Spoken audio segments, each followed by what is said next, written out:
বিরতির পর স্বাগত। উৎসব মরশুমও থেমে নেই চুরি ঘটনা, প্রতিনিয়ত নিশি কুটুম্বের দলের হানা।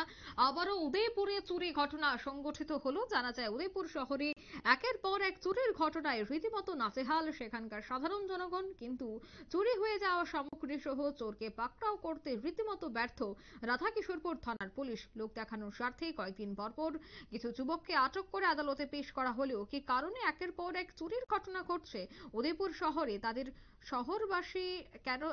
শহরবাসী কিন্তু তাতে এক প্রকার আতঙ্কিত রয়েছে।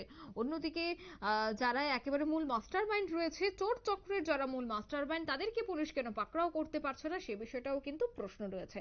শনিবার জানা যায় যে সকাল 10টা নাগাদ রাধাকিশোরপুর থানায় দিন রমেশ চৌমুনি এলাকায় বিক্রম দত্তের দোকান থেকে নগদ 95,000 টাকা চুরি করে নিয়ে যায় চোরের দল। দোকান মালিক তিনি জানাচ্ছেন যে পুজো উপলক্ষে মালিকের টাকা দেওয়ার জন্য উনি টাকা রেখেছিলেন তার বাক্সে, কিন্তু টাকা রেখে লক করে উনার স্ত্রী সুমা সরকার দত্তকে এগ্রিকালচার চৌমুনি এলাকায় পিআরটিআই নিয়ে দিয়ে আসে এবং ওই জায়গা থেকে এসে উনি দেখতে পান যে তার ক্যাশ বাক্সের টাকা নেই, রীতিমতো উধাও।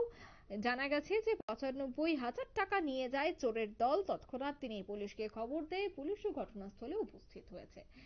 কি কারণ, কি বৃত্তান্ত শোনাচ্ছি।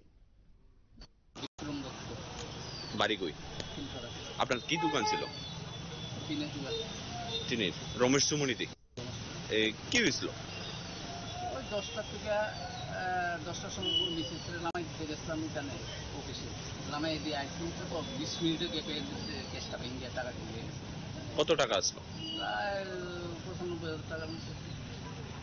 এটা কি আপনি ব্যাংকে অথবা কাউকে দিতে? না, আমার মালিক দিলাম, আজকে পূজা উপলক্ষে মালিক পেমেন্ট করতে গেলাম 12টা একটা।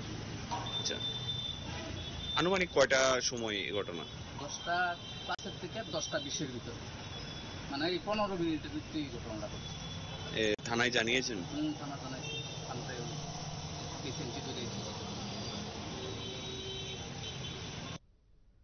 আপনারা শুনলেন দোকান মালিকের বক্তব্য। প্রকাশ্য দিবালোকে শহরের প্রাণ কেন্দ্রে এই ধরনের চুরি ঘটনা কিন্তু রীতিমতো আতঙ্কিত স্থানীয় ব্যবসায়ীরা, এবং প্রশ্ন হচ্ছে যে রাধাকিশোরপুর থানার পুলিশ তবে কি সেদ ঘুমে আচ্ছন্ন? কিভাবে ঘটছে এ ধরনের ঘটনা? প্রশ্ন কিন্তু থেকেই যাচ্ছে। নিয়ে নিচ্ছে এই মুহূর্তে ছোট্ট একটি বিজ্ঞাপন বিরতি, সঙ্গে থাকুন।